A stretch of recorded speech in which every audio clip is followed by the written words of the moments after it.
Okay, what's up, fam? Welcome back to the editing room. Today's episode is about covert narcissists in the church. Before I lose any of you, let me just drop this on you right quick. I'm talking about both pastors and members. I want to talk to everybody because the church at large is dealing with narcissism and nobody's saying anything because we've masked it behind a whole bunch of religious antics, politics, and jargon. So I felt like, why not, shake the table a little bit. If you know anything about narcissism, right? We know that narcissism exists on a spectrum. There are 15 types of narcissism. There are 15 types of narcissism, but the one that we are most familiar with is the one known as the overt narcissist. That's the one that's really grandiose in nature, right? But I want to deal with another one today. I want to deal with what you saw in the title, the covert narcissist, because for me, the covert narcissist is the most dangerous to me. Because it works it's so subtle, you would miss it and call it humility. You should be humble. But this is not humility. This is something else. So for today's episode, in the sake of time, right, I want to talk to you and give you a little bit of information. An overt narcissist is someone who is grandiose, attention-seeking, and preoccupied with fantasies of unlimited success, power, brilliance, beauty, or ideal love. They tend to feel insanely entitled and superior, often resulting in manipulative behavior to achieve recognition and control. Now, on the flip side of that, you have the covert narcissist, who can be challenging to identify because it doesn't always manifest in obvious ways, which is what I told you a few minutes ago. A covert narcissist is someone who exhibits narcissistic traits, but they do so in a more subtle and less overt manner. They tend to be more introverted, sensitive, and may appear modest on the surface, but they still possess a sense of entitlement, a lack of empathy, and a need for admiration. They are the ones who low-key manipulate others emotionally to meet their own needs. So I think your question probably is, how can you recognize a covert narcissist to help you identify, this type of person? Well, I got you, because there are 10 of them that I'm going to give you today. The very first one is the excessive need for approval. So they are constantly seeking validation and will often go to great lengths to seek approval and admiration, but they do so, like we said, is low budget. It's so discreet, it's ridiculous. So take, for instance, right, whether you're a pastor or a member, you have someone that frequently looks for approval and validation. Most of the time it's done indirectly. They might ask you for reassurance about their work ethic, or their service, or whatever they're doing for you. They constantly want you to talk about it, make them feel good about it or reverence it. They want you to acknowledge everything that they do. At first glance, it might seem like, this person is just insecure and they need a lot of reassurance, but there's a covert narcissistic aspect to their behavior. Behind the constant need for approval, they have a hidden sense of entitlement. They believe that you should constantly validate them and make them the center of attention. So that would be, brother and sister pastor, that's why they leave your church and they go to the church up the block, because where they celebrate it is usually where they stay. Okay, I'm going now. They manipulate you emotionally by making you feel responsible for their self-esteem. If you don't provide the desired validation, they may become passive-aggressive or use guilt to make you give in, to them or give in to what they want.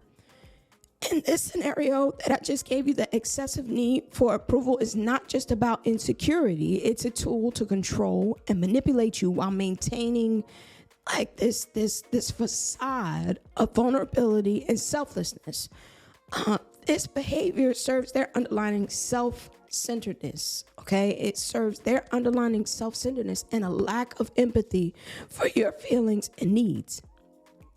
The second trait is the lack of empathy. I think that would have been an obvious one.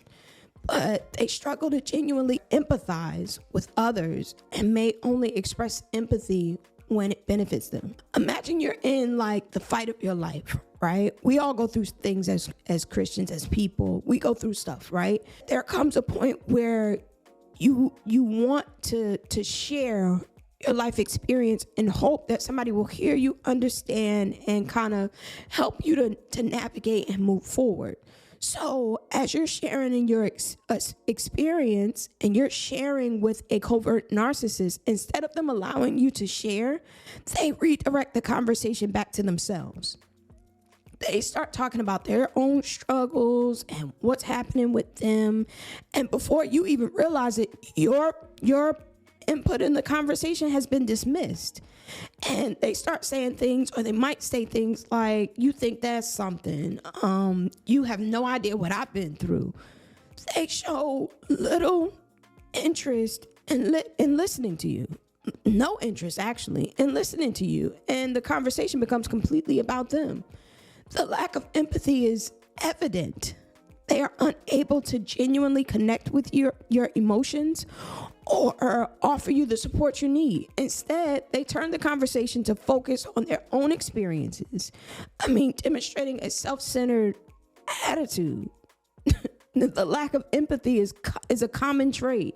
They struggle to understand and prioritize your feelings and needs. It's almost like they can't do it. Trait 3. Trait number 3 is manipulative behavior. It can be highly manipulative, using guilt, pity, or passive-aggressive tactics to get what they want. Imagine, right? You wanted to go to another church or visit or help or pastors, you wanted to help another parishioner.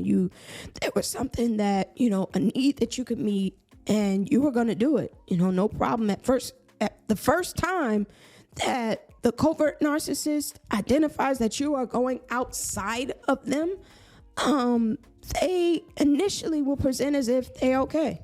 Everything's fine. They're oh, Pastor, go ahead. Oh, yeah, woman of God, go visit, so-and-so. And they make it seem like, they're okay with you going, but crack a smile. I dare you to look happy or to look like you're enjoying the company of someone else. I really want you to have a little joy about what you're doing. And then you're going to see they're going to gradually employ manipulative tactics. First, they may use like guilt by saying things like, I thought you loved the ministry, or Pastor acting funny. They make you feel guilty for wanting to maintain your individuality and rapport with others outside of them. Then they employ passive-aggressive behavior. Now, this kills me. When you visit another church, you become the sermon topic. Now, this is passive-aggressive, right? You become the sermon topic.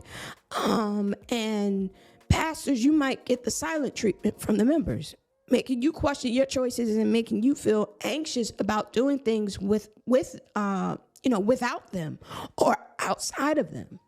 Now, there are some crazy people out here, and y'all pastors, I love y'all. I just want y'all to know that God has not given me that ministry gifting, because I'm sorry. Let me get back to this. Let me get back to covert narcissism, because I almost went left. Ooh, that almost took me over the edge. You know that song, Don't Push Me 'Cause I'm Close. Okay, I'm sorry. So gaslighting. Let's talk about that. So we know that they use passive aggressiveness, right? They become passive aggressive. They can become passive aggressive. Then you might get a little gaslighting tactics that come with that. They deny the sermon was about you. Or, I didn't see you, Pastor. That's why I didn't speak. How could you miss me? Acting passive aggressively, making you doubt your own perception of the situation. The manipulative behavior, right, is designed to control your choices and make you feel guilty for fellowshipping or being accessible to others. This manipulation serves their covert narcissistic need for constant attention and validation, while still appearing as supportive on the surface. Crazy, right? Trait number 4, victim mentality. This is my favorite. They frequently cast themselves as victims in various situations, making it challenging to hold them accountable for their actions. Imagine whenever a disagreement or a conflict arises between you and a covert narcissist, they immediately adopt a victim mentality. For instance, if you bring up a concern, they respond with statements like, I can't believe you're attacking me like this. I'm always the one who's hurt. You never understand how much I sacrifice. I'm constantly being mistreated and you don't appreciate me at all. Stop it. In these situations, they portray themselves as the perpetual victim. Okay? They are framing any criticism or feedback from you as a personal attack. These behaviors deflect responsibility and accountability for their actions, shifting focus onto their supposed suffering. Underneath this victim facade, they still maintain their covert narcissistic traits, such as a need for validation and control. This victim mentality can be a manipulation tactic used to guilt trip you into compliance and avoid addressing their own contributions to the issues within the relationship.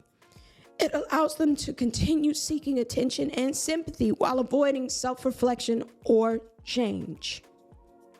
Trait number 5, inflated self-image. Despite appearing they have a grandiose and self-important self-concept, they may reveal when they're threatened. Despite appearing modest on the surface, they constantly inflate their self-image in subtle ways, though. Some examples would be like exaggerated humility. They often say things like, I don't know why you love me, you're too good to me, or I'm blessed to have you. While these statements may seem humble, they actually subtly suggest that you are fortunate to have them. Selective self-depreciation. They occasionally make self-depreciating comments, but only in areas where they have no real interest or investment. And this is so shady, but I'm just going to use it. For example, they might say, I'm terrible at cleaning, when cleaning isn't a part of their life. But they never acknowledge weaknesses in areas they care about. Seeking validation. They frequently fish for compliments or validation from you, asking questions like, do you think I'm a good pastor? Or aren't I the most loyal member? In this example, they maintain an inflated self-image by subtly seeking compliments and validation from you, while still presenting a facade of humility. This behavior serves their covert narcissistic need for constant affirmation and admiration, even if it's masked behind apparent modesty. Trait number 6, difficulty handling criticism. They are hypersensitive to criticism and may react offensively or defensively, or with anger when confronted with flaws. Imagine you offer constructive criticism or feedback and they react defensively and can't handle it. For example, they use tactics like, deflection, When you mention an issue, they immediately change the subject to bring up a past mistake of yours to deflect the attention away from themselves. They might say, well, what about the thing that you did? What about what you did? Minimization. They downplay the importance of your concerns, dismissing them as unimportant or irrelevant. They might say, you're making a big deal out of nothing, or why are you so sensitive? Blame shifting. They shift the blame onto you or others, refusing to take responsibility for their actions. They might say, you're the problem, it's not me. And truthfully, if you church hopping, and if the pastor is the problem or the member is the problem, you can't identify what the problem is because you won't sit still enough to fix it. So the next thing would be, another example would be emotional manipulation. They may resort to emotional manipulation by using guilt or passive-aggressive tactics to make you feel bad for bringing up the issues.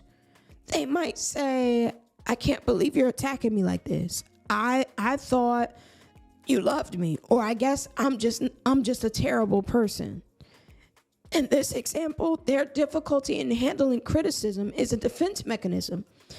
And it's a defense mechanism to protect their covert narcissistic self-image.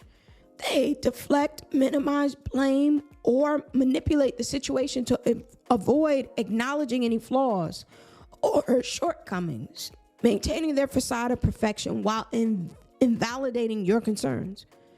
This pattern can lead to communication breakdowns and hinder the resolution of issues. Trait number 7 would be boundary issues. A covert narcissist often has poor boundaries and may invade your personal space or privacy quite often, if not all the time. All right? They consistently cross your personal boundaries, making you feel uncomfortable. For instance, it might be something like constant intrusion. They frequently check your whereabouts, claiming it's out of concern and refusing to respect your privacy. They ignore your request. When you ask them for space or time alone, they become upset or resentful. They overstep physical boundaries. They try to isolate you. They discourage you from spending time outside of them, insisting that you should prioritize your ministry or prioritize the ministry above all else. In these examples, their boundary issues manifest as a lack of respect for your personal space, autonomy, and physical boundaries. This behavior is driven by their covert narcissistic tendencies, as they believe they should be in control or have control and access to every aspect of your life, disregarding your feelings and boundaries in the process. These boundary violations can be emotionally and psychologically harmful to you and indicative of controlling behavior, often associated with covert narcissism. Trait number 8, self-centeredness. They may constantly bring conversations back to themselves or their problems, even when others are discussing their issues. Imagine someone who constantly demonstrates self-centered behavior, making everything revolve around their needs and desires. I mean, examples of that would be monopolizing conversations, disregarding your feelings, expecting special treatment, ignoring your boundaries. In these examples, their self-centeredness is evident in their constant disregard of your feelings, interests, and boundaries. Their behavior revolves around their own needs and desires. While they show little empathy or consideration for you, this self-centered attitude reflects covert narcissistic tendencies, where the individual places their self-importance above the well-being and needs of others. Trait number 9, which is crazy to me, low self-esteem. Paradoxically, I like that word, paradoxically, all right, take that out. They may have a fragile self-esteem that relies heavily on external validation. They present themselves as having low self-esteem, seeking constant reassurance and pity from you. Now, this is really, I see this more so in the membership. I know a lot of pastors, but this I've seen more so in the membership. That self-pity, the dependence on, pastors, pat on the back and validation, victimizing themselves, oh, well, then nobody likes me, that reluctance to take initiative. They don't move unless you tell them, because it's a lot that goes with this self-esteem piece. And I probably will have to come back and do something else on that, but it's low self-esteem is the underlying theme for covert narcissism. Their low self-esteem is not necessarily genuine, but is instead used as manipulation tactics to garner constant attention, reassurance, and pity from you. The behavior serves their covert narcissistic needs for validation and control within, the relationship that you form with them. While still, and then even with that, they still maintain the facade of vulnerability and selflessness. It can be emotionally draining. It can be emotionally draining for you and hinder your overall health if you're not careful. Trait number 10 is controlling behavior. They may subtly control others and making it difficult for them to maintain healthy relationships. They constantly display controlling behavior, seeking to manipulate and dominate various aspects of your life. For instance, isolating you, micromanaging, undermining your confidence, monitoring communication, or getting rid of your plans, trying to make you change your plans.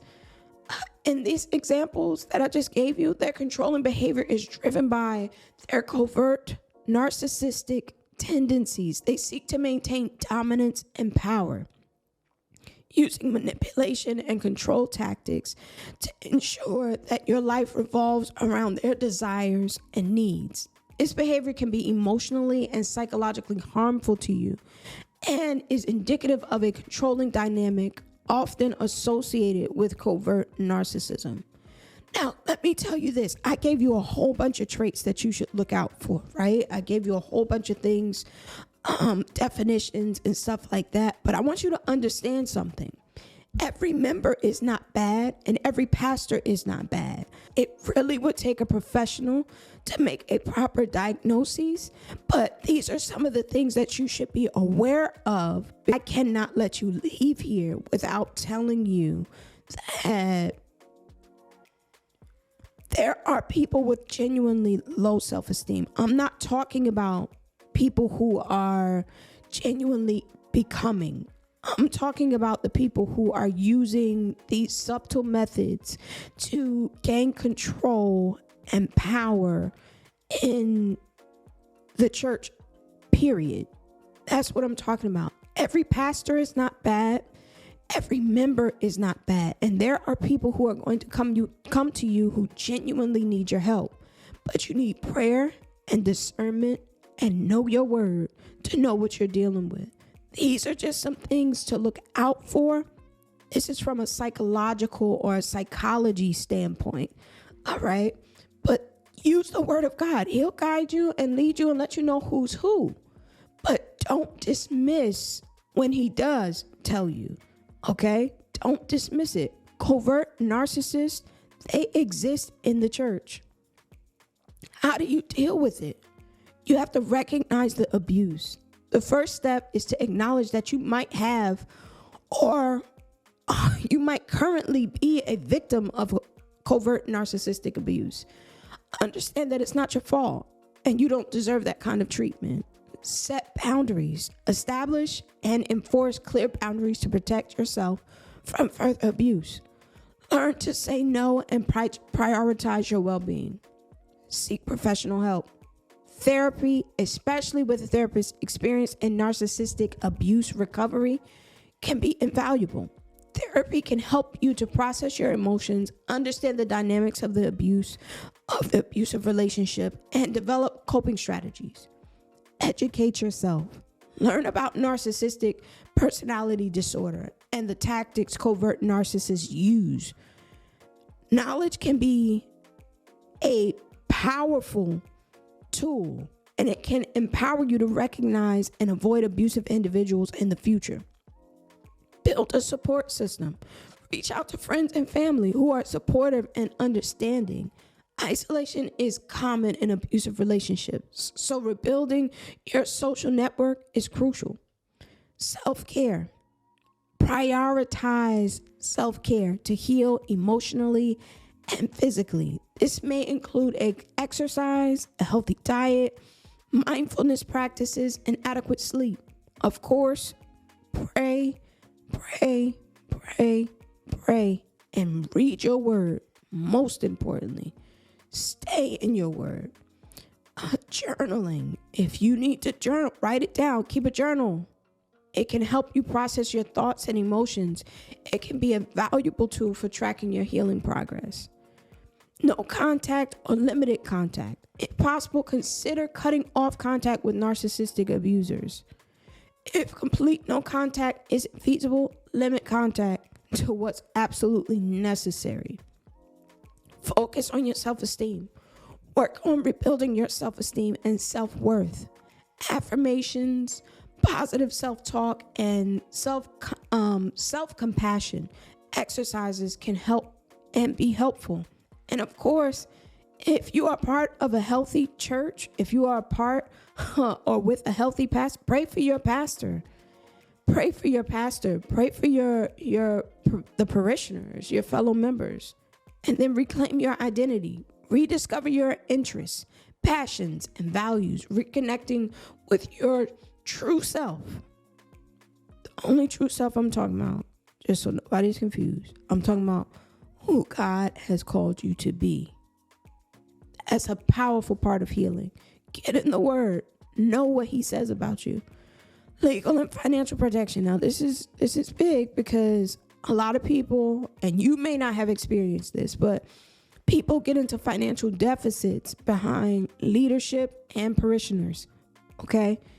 If necessary, consult legal or financial professionals to protect your rights and assets if the abuse involved manipulation in these areas. Patience and time. Healing takes time, and it's a process that varies from person to person. Be patient with yourself and allow yourself to grieve the loss associated with the abusive relationship. Listen, I'm out of time today, but if this video helped you out in any way, I need you to do 3 things for me. I need you to like, I need you to share, and I need you to subscribe.